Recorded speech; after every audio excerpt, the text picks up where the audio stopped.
Here in the vast open fields of the rolling downland of Picardy, we find ourselves in the Forgotten Somme, the parts of that battlefield that get fewer visitors than other locations. But here we discover the story of the grandson of Charles Dickens, look at an ancient cross that once marked his grave, and see the grounds where the Battle of the Somme came to an end. We've returned to the Somme this week, and we're standing on a road between the village of Longueval and ahead of us the village of Ginchy, or Ginchy as the soldiers who fought here in 1916 called it. Behind us to our left is the dark mass of Delville Wood, or Devil's Wood to the troops, where not only the South Africans fought in 1916, but there was 2 months of fighting with regiment after regiment, unit after unit, and the woods, portions of it changing hands almost on an hourly, let alone daily basis.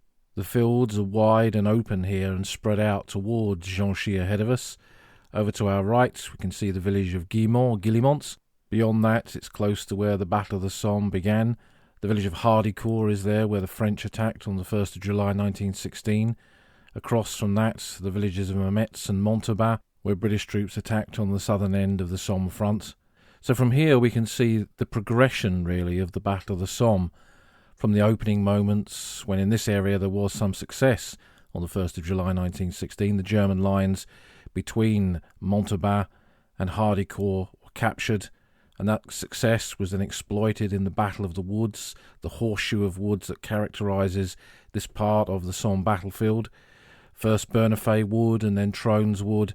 On the 14th of July, the village of Longueval behind us was captured, and then South African troops entered Delville Wood, Devil's Wood, and the fighting there began. But by early September, Delville Wood was cleared, and the front lines were very close to where we're standing now. Over to our left was a whole series of trenches captured by British troops during this fighting, known as Hop Alley, Ale Alley, and Beer Trench. You'd see what was on the mind of the staff officers that gave these trenches their names. And in the ground across to our right, a roughly sort of triangle area of ground between Guillemont, Longueval and Ginchy, there had been terrific fighting here. Unit after unit had come through here. Siegfried Sassoon's old battalion of the Royal Welsh Fusiliers, after he'd left them, this was their next battle, and many of the men that he'd served with on the Somme from the quiet period at the end of 1915 through to the opening of the battle were killed and wounded in this ground. And him not being there to take part in it is one of those moments that probably saved his life. So this was a morass of shell holes in September 1916. Delville Wood was a matchstick wood. There was barely anything left of it. The village of Ginchy ahead of us was just a pile of rubble. When you read some of the accounts of this period, the veterans talk about that they only really realise or recognise that they're coming into an area where a village had been because the colour of the mud changes. It's discoloured by the brick dust and the stone dust of the buildings that once stood there, and somewhere in the middle would be the biggest mound, which would have been the church or a public building. So this was not like the poppy-coloured grasslands over which troops had advanced in the opening phase of the Battle of the Somme in July of 1916. The artillery, which was now the king and queen of the battlefield, had cast its dark shroud across this ground and turned this into a moonscape, and increasingly as the Battle of the Somme went on, these were the conditions in which British soldiers were fighting. For this next phase of the battle where we're standing now, 2 units were brought down to take part in the attack here on the 15th of September 1916, which would become officially known as the Battle of Flers-Courcelette, with the village of Courcelette over on the left where the Canadians were, Flers in the middle, and this ground across on the right was the area where quite a large number of troops went over the top that day, supported by a new weapon, and that weapon was the tank. This, again, as we've discussed in a few other podcasts on the Somme, was one of those places where tanks were used for the first time.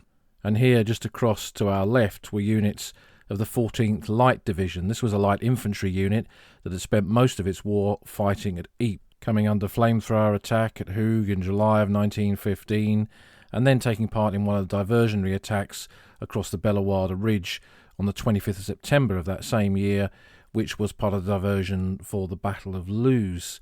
That fighting in the salient then had cost this division bitterly, and so by the time it came to the Somme, its composition was very different to what it had come to France with in the summer of 1915. The units had received a lot of replacements, so this division really began to mirror what the whole experience of the army was at that time, the changing of the composition of these units from having an identity connected with a locality or a particular region where they were recruited.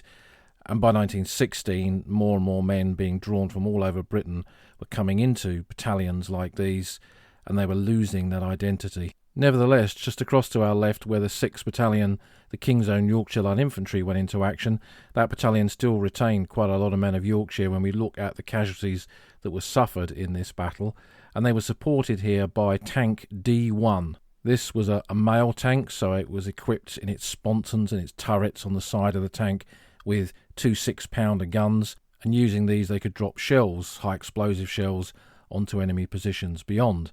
The tank also had some machine guns, but the idea was that male and so-called female tanks would work side by side, the male tanks having the bite of the 6-pounders and the female tanks being just equipped with machine guns. So the 6-pounders could take out strong points and positions, and the female tanks could use their machine guns, their heavy machine guns, to lay down machine gun fire to take out the infantry and lay down a kind of machine gun barrage on a German position to enable the infantry that they were supporting, in this case the King's Own Yorkshire Light Infantry, to move forward and capture their objective. Here they had Tank D1, or Daredevil as it was called, commanded by Captain Harold Mortimer, as their tank support.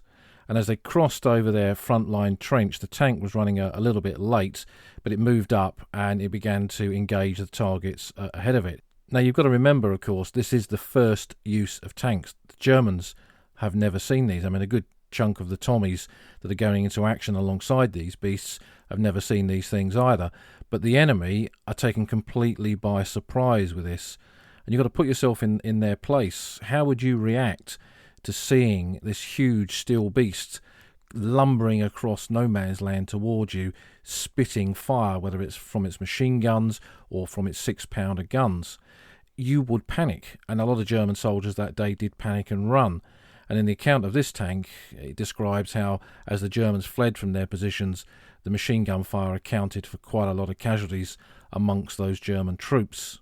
The Yorkshire Light Infantry pressed on with their attack. Ahead of them, just on the other side of the rise between where they were here at Delville Wood and the village of Fleur, was the so-called switch line trench, which ran from near the village of Martinpuy, right round the back of High Wood, across round the back of Delville Wood, in the area where the Yorkshire Light Infantry were advancing, in front of Fleur's and beyond.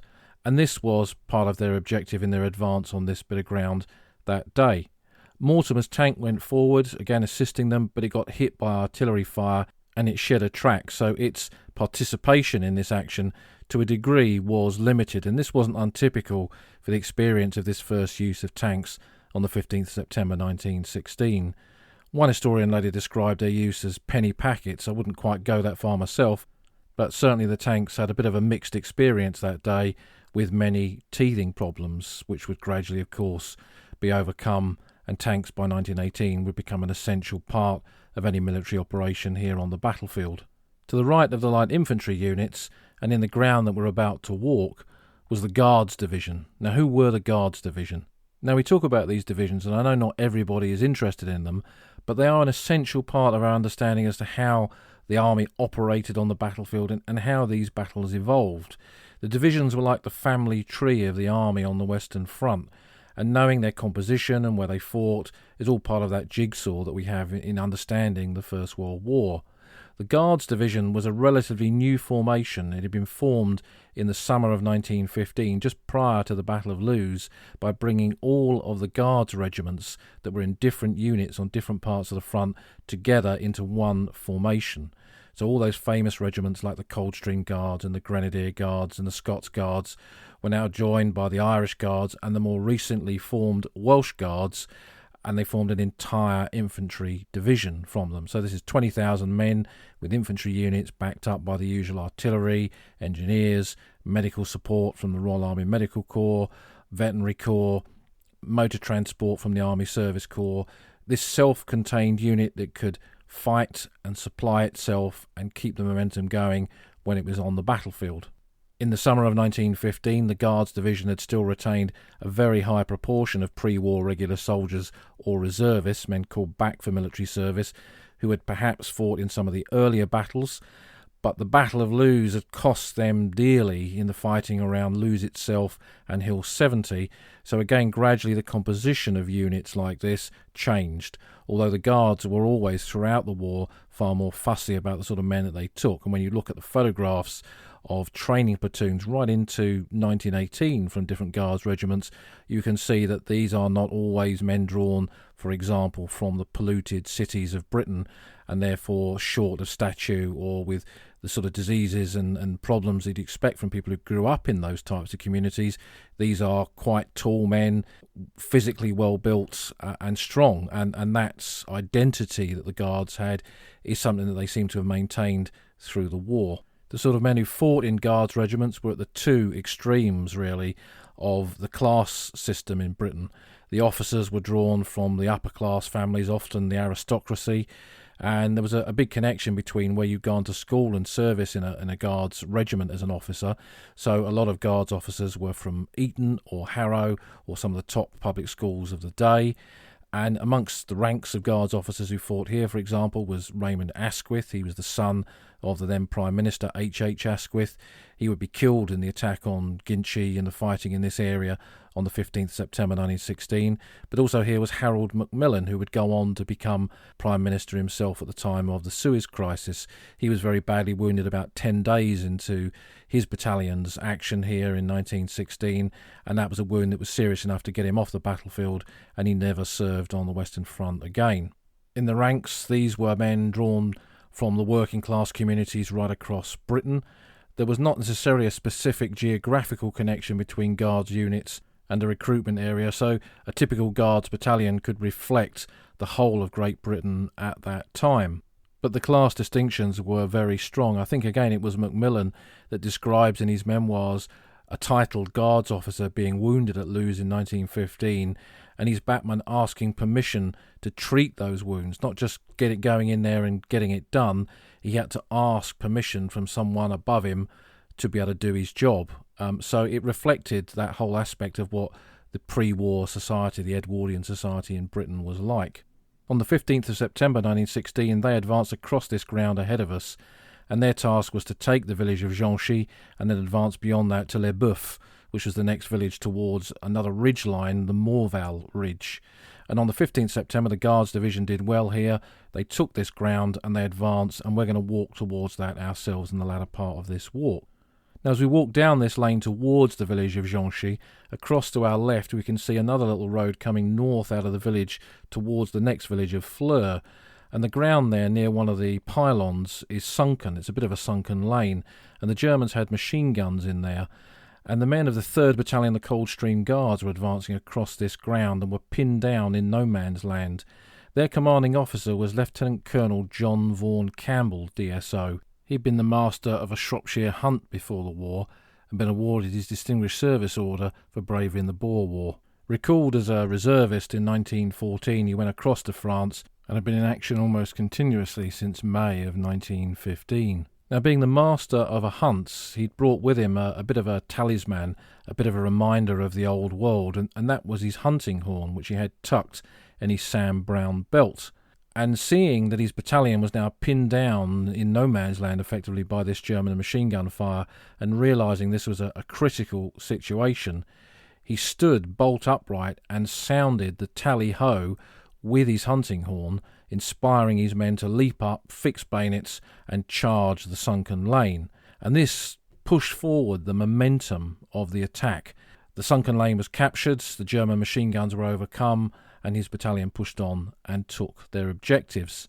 For his bravery here that day in inspiring his men to move forward and capture this ground, he was awarded a Victoria Cross. He would go on to, by 1918, become a brigade commander. And there's a very, very famous photograph, perhaps one of the most famous images of the Great War, of a deep canal cutting, the St. Quentin Canal, and a bridge over that, the bridge at Ricqueval. And standing on that bridge is the staff of the brigade headquarters, addressing the men, congratulating them for their successful capture of that ground in September 1918. And that brigade commander standing there with his staff was then Brigadier General John Vaughan Campbell, VC DSO. And if you look very carefully at that photograph, you can see he still has his hunting horn. The Tally-Ho VC, as he was known, still has that horn tucked in his Sam Brown belt, ready for action at any moment, and typical of many of the officers of a unit like the Guards who fought here on the Western Front. So we'll continue our walk now, follow this road round into the village of Ginchy. The road bends sharply to the left, and that brings us to a crossroads on the southern end of the village. And then to our left we can see the church, and we'll walk up there and we'll go on through and in through the church doors.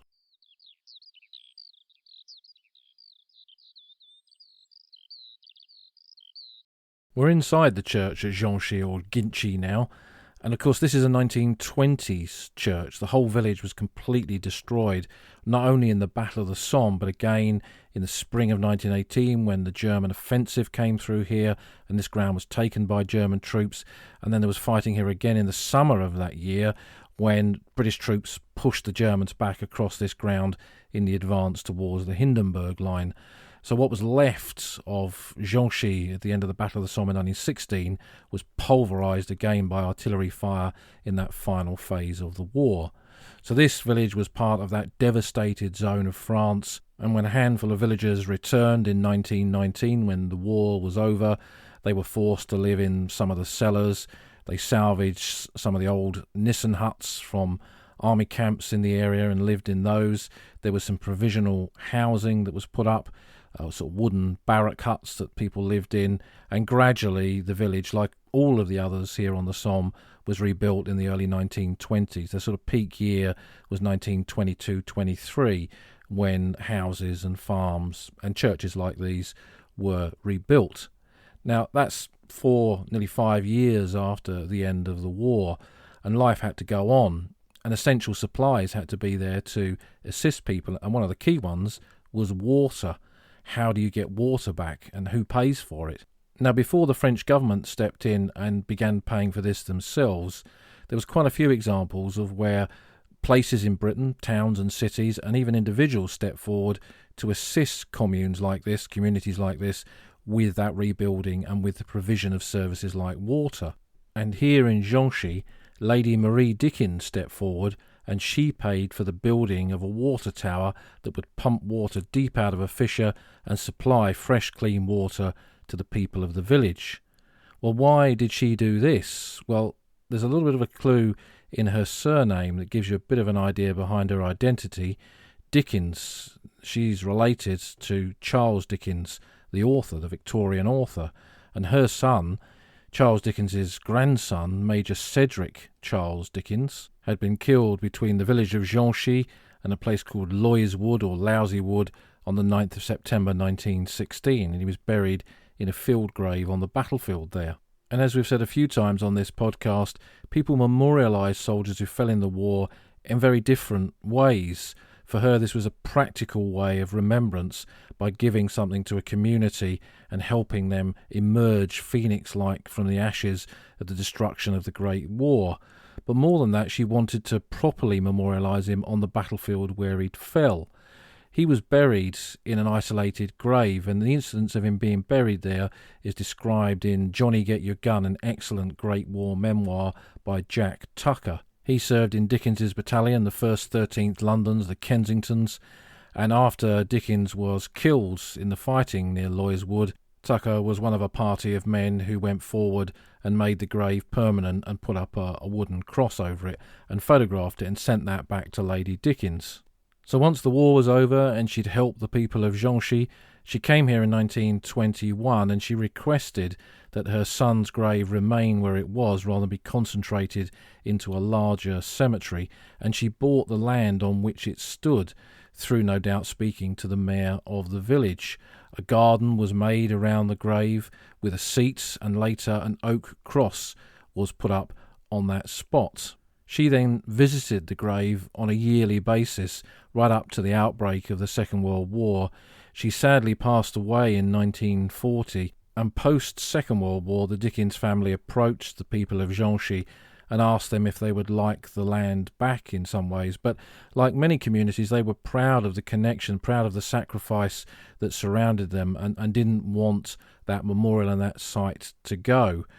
But also, post-Second World War, the War Graves Commission, the Imperial War Graves Commission as it still was then, began to look at isolated graves like this on the Western Front. And as nearly half a century had now passed since the war itself, began to look at moving some of these isolated burials into bigger cemeteries. And a search was indeed made on the site where the Dickens cross was, but no remains could be found. So the War Graves Commission decided then to add his name to the Thiepval Memorial. When you go right to the back of the memorial, on the final panel on the bottom right-hand side with the cemetery behind you, you'll find Dickens's name located there. So while for all those decades it had been accepted that there was a grave there at Ginchy, when it came to actually trying to find that grave, to find the remains in that grave, nothing was there. And it's difficult to really explain how that was possible. But of course, once Dickens was buried on this ground, there was another 2 years of war ahead, so we have no idea what that did to this part of the battlefield. But the cross remains, and when I first used to go over to the battlefields in the 1980s, I was put onto this by Tony Spagnoli, who wrote quite a few books on the First World War.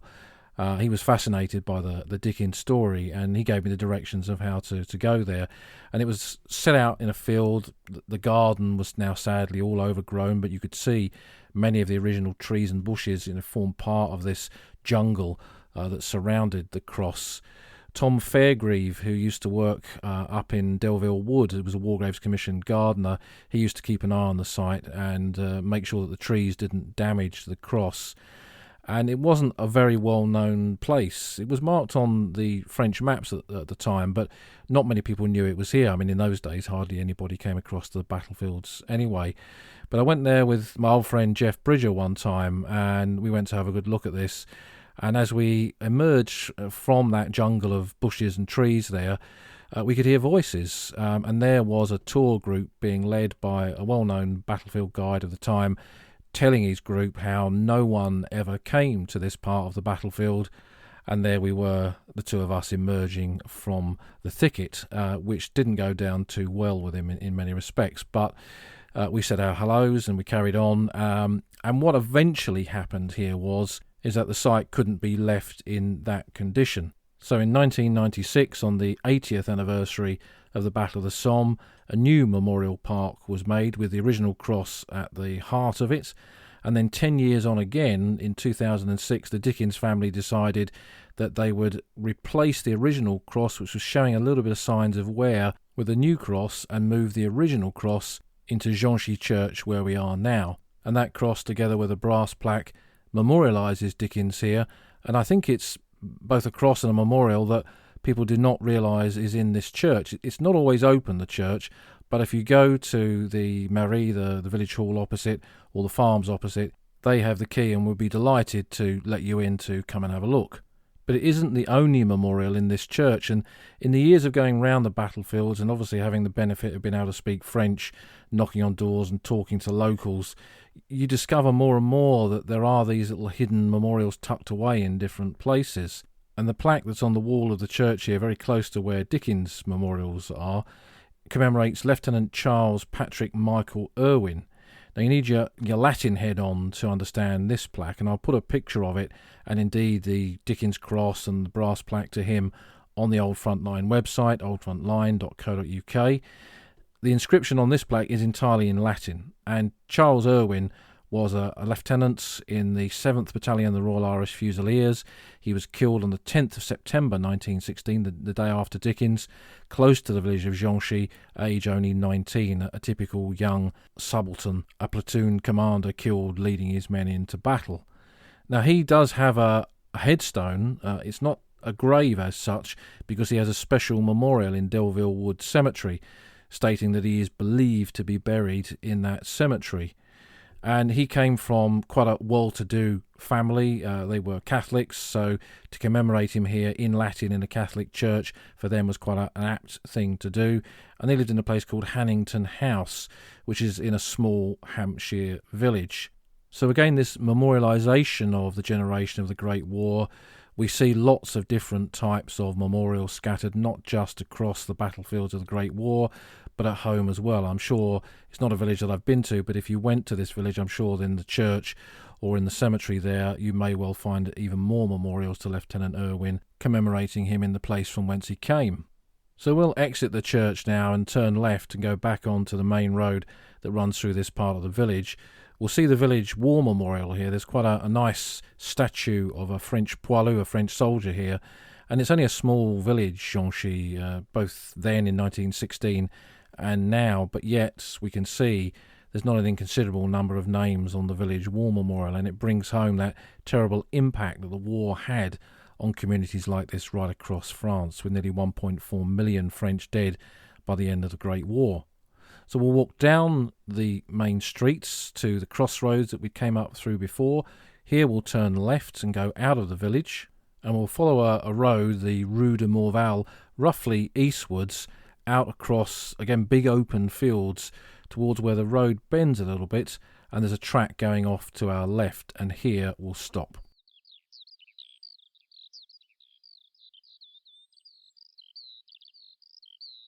Where we're standing now east of the village of Ginchy, if we look at wartime maps, we often see something called the Ginchy telegraph marked on here, and that appears to be part of the telegraph system in this part of northern France. I guess by 1916 there was probably very little trace of that left, but as these wartime maps were based on pre-war map data, it was still one of the features marked on the map.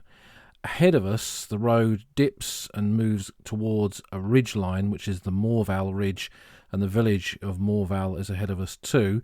Over to our right, there is two areas of woodland, Loys Wood, Lousy Wood, and Bois de Bouleau, Bully Wood, and that's where the men of the 56th London Division were fighting in September of 1916 in the move towards the next village, Comble or Combles. And that's where Major Cedric Dickens was killed. If you look across the fields here, now that the new cross stands proud and has got a few little bushes around it, you can see the cross quite clearly across these fields. To our left, where the track goes, which we'll walk up fairly shortly, there was a sort of harp-shaped German defensive position in their next line of trenches here, which we call the quadrilateral, an area of very intensive fighting. And where we've walked through this southern part of the village of Ginchy and out towards this area here, close to the Ginchy telegraph, we are in an area where the 16th Irish Division were fighting in September of 1916, between here and the village of Guillemont back behind us. So who were the 16th Irish Division? Well, they were one of three Irish formations formed at the time of the Great War.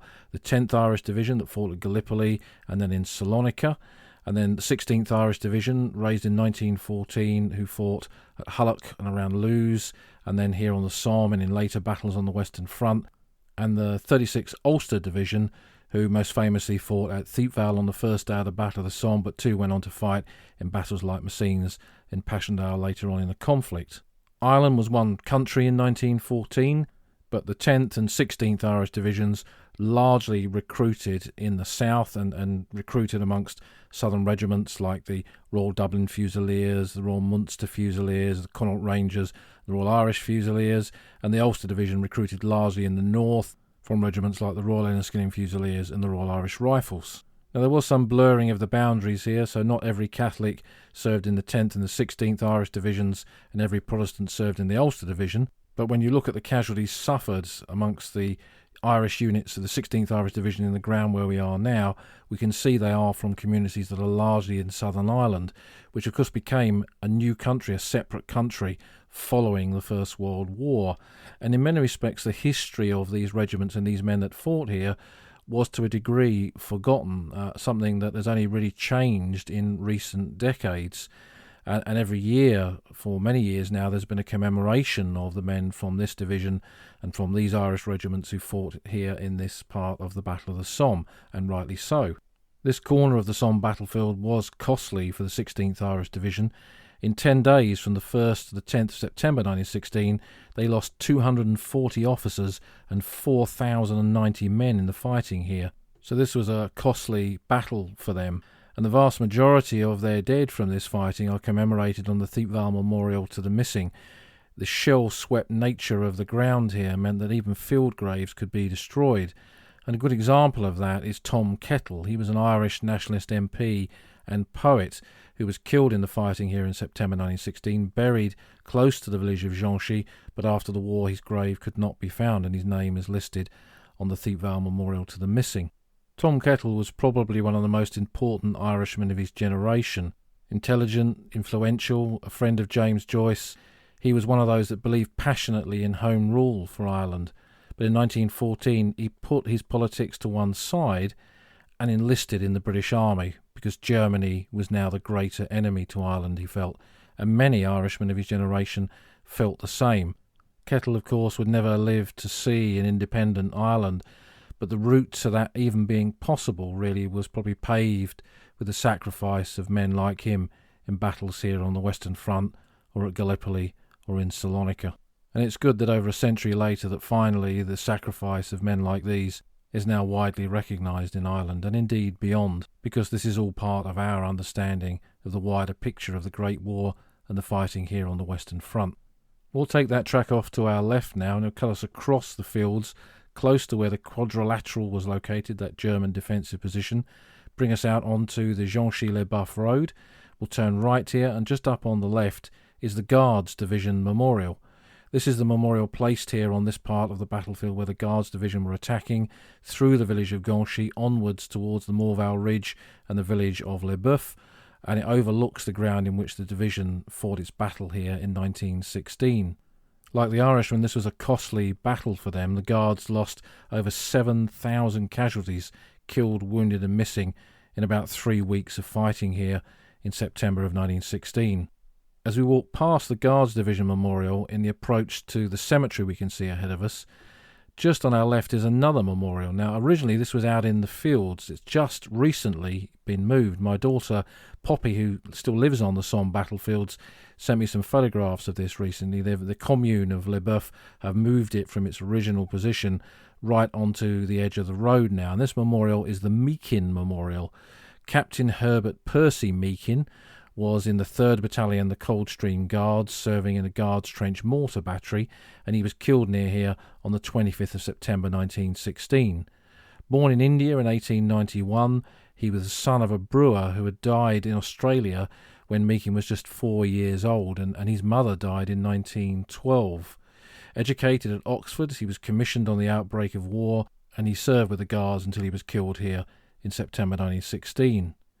Now, buried originally on the battlefield, a bit like Tom Kettle, the grave was later lost and he's commemorated by name on the Thiepval Memorial to the Missing.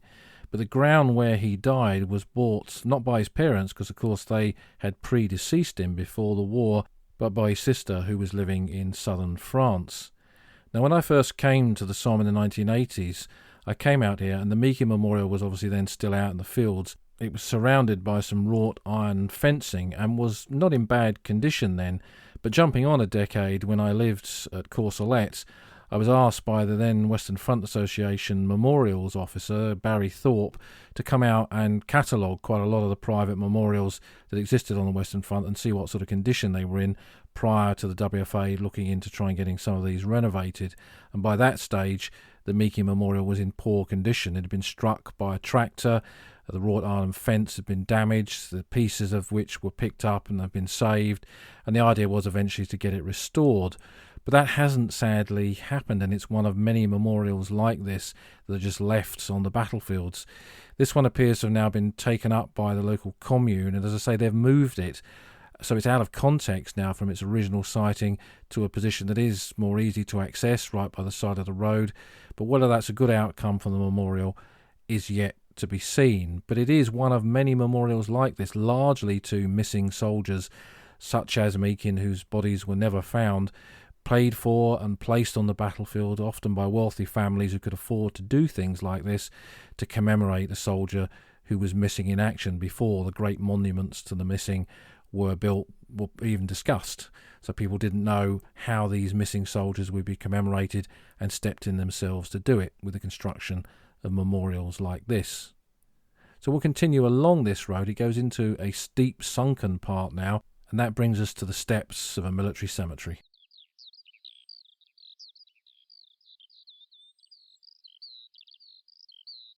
The Guard Cemetery here at LesBoeufs is one of 4 burial grounds which has guards in their name. 2 of them here on the Somme, one in the forest near Villers-Cotterets and one in northern France.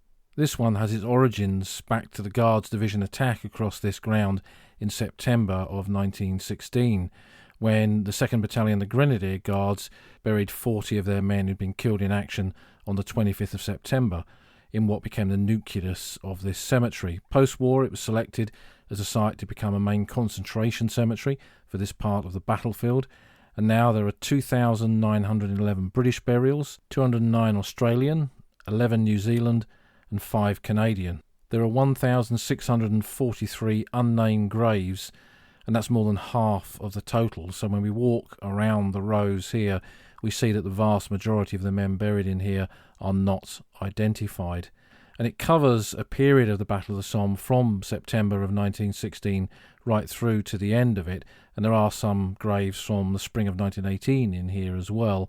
But the months of September and October of 1916 in particular are very well represented in the burials in this cemetery. There are 2 graves in particular here that I always come to visit.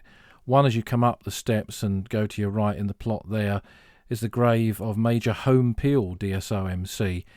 He was a territorial officer, served with the Post Office Rifles, a regiment originally recruited from men who had worked for the London Post Office. And he was killed as a brigade major on the 24th of March 1918, aged 33. Brigade majors were officers attached to the staff of a brigade, and they were the eyes and ears of the brigadier. They were out on the battlefield, seeing what was occurring, gathering intelligence information, and often playing a heavy part in the battle itself. And the casualty rate amongst brigade majors was very, very high in the Great War. Home Peel had been born in South Africa, and he worked prior to the Great War as a private secretary to the Secretary of State for India. Unlike many families in the Great War, he was not the only one that was serving, but it wasn't his brother, it was his sister. His sister Helen had served as a VAD, and sadly she died on active service in 1917. He'd fought with the Post Office Rifles at places like Festubert and Luz, and also here on the Somme in 1916, been decorated for his bravery.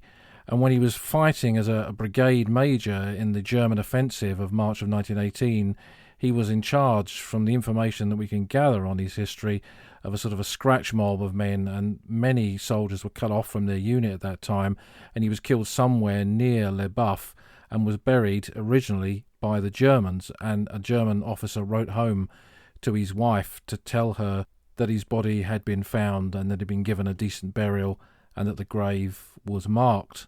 Some years ago I used to do research for a well-known auction house, and Major Home Peel's medals came up for sale, beautifully mounted in an original frame with his Distinguished Service Order, his Military Cross, his 1914-15 Star, British War Medal and Victory, a photograph of him and his memorial plaque. And so that sort of always intrigued me, really. It's an unusual name, Home Peel. So I sought out his grave here on the Somme and did a bit of research on him, and he's one of those stories that connects you to the Great War and draws you back to cemeteries like this to come and make a visit. Not far away from where he's buried is the grave of Lieutenant Hugh Montgomery of the Irish Guards, who was killed on the 13th of September 1916. And again, he's a grave that I come and visit here because he's from my own hometown of Crawley. In fact, his parents lived in a place called Ifield Hall, which is quite a big house on the outskirts of Crawley in what was a separate village then, the village of Ifield. When he was killed, the family sold the house to another family, the Drughorns, and their son, William Frederick Drughorn, had been killed on the Somme as well at Pozières with the Stockbrokers Battalion of the Royal Fusiliers in July 1916. He's buried in Pozières British Cemetery.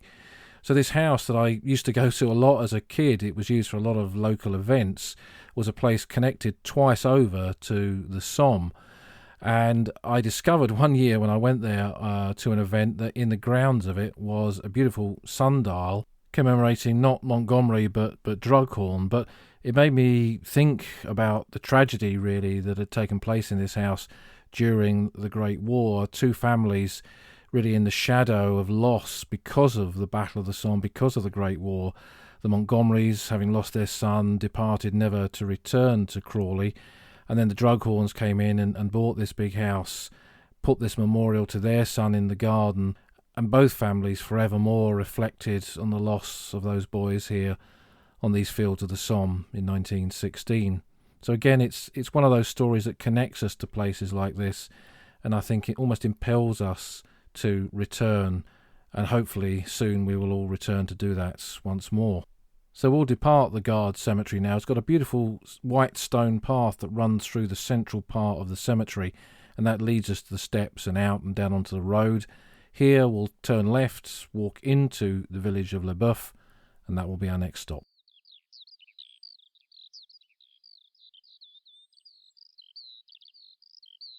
The village of LesBoeufs, where we are now, is on that eastern fringe of the Somme battlefield.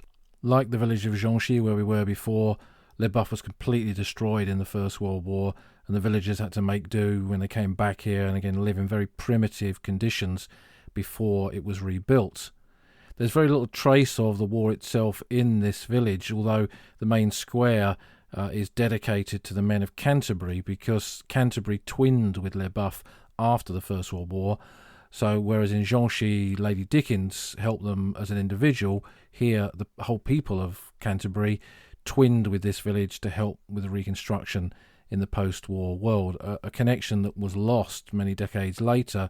But in the approach to the centenary period, the mayor of LesBoeufs reconnected with Canterbury, and that twinning, that connection was brought back in. And it was largely to do with the loss of men from the East Kent Regiment, the Buffs, in this part of the battlefield. Although they didn't specifically fight in the village of LesBoeufs itself, battalions of that regiment were in the area, and that's how these connections often were made. But we'll continue through the village out to the eastern side, and we come back out into another area of these big, vast open fields. It's one of the aspects of the Somme that I like, these vast open landscapes, these huge skies. It's great for photography, as many of you will have seen on my Twitter feed. But really, what we've come into here now is what I would describe as the Forgotten Somme, because we're in an area where there are no military cemeteries, there's no memorials here. It's just an open landscape and big fields, and nothing to really point to what took place here in 1916. But this was an area of intensive fighting towards the end of the Battle of the Somme, particularly in October 1916, when there were numerous attacks across this ground. And it was a period of the battle where the weather had changed for the worse. The trenches here were called Hazy Trench, Sleet Trench, Hail Trench, Rainy Trench, Dewdrop Trench, Foggy Trench. I mean, all of this gives you a bit of an insight into the weather conditions at that time. And it was a period of almost continuous rain, often with very, very heavy rain, which turned the whole battlefield here into a quagmire. Somme fields that are soaked through. Today, even with a modern pair of wellies on, it's not a good prospect having to walk across a field like that. Trying to fight across this ground in 1916 is almost unimaginable, but attack after attack went through here. And it ended, of course, with the conclusion of the Battle of the Somme in November of 1916. There was no fighting in this immediate ground in this area at that time. Further away at the Butte de Wallencourt there was, and near Courcelette and around Regina Trench and in the Ancre Valley. But what it meant was that both sides settled down for the winter here. The Somme was over. The British had not broken through. The Germans had realised that they couldn't defend this line indefinitely, and the following year they would then withdraw to the Hindenburg line. And that brings us back to 1917, the film and the year, as we discussed in a previous podcast. But when you stand in fields like this, and they're vast and open, and there's very little cover even today, think of that cold winter of 1916-17, the coldest winter of the war, minus 25 in the frontline trenches in areas like this. We'd find a real struggle to survive in those sort of conditions ourselves today. And My first winter on the Somme in the 1990s, it dropped to that sort of temperature. And I was living inside a house and we had warmth. Imagine living in these ditches, in these shell holes, in these positions, in an open, exposed landscape like this. It's difficult to imagine, really. And that generation, they were tough, but as tough as they were, even they could not stand this. And when you look at that winter period, as I've said a few times in the podcast, there were more casualties from the elements than there was from the enemy during that period. Men succumbed to sickness, to diseases caused by active service in conditions like this, and trench foot, of course, as well, where men's feet literally rotted inside their boot. So this great battle of 1916 ended in places like this, not with bombs, not with bullets, not with bayonets, but in a fight against the mud and the wet and the snow and the cold. And as we stand here looking out across these fields to the Morval Ridge to our right and the Le Transloy Ridge ahead of us, we think of those lone sentinels in the front line here during that cold winter, standing there looking out across no man's land, across the old front line.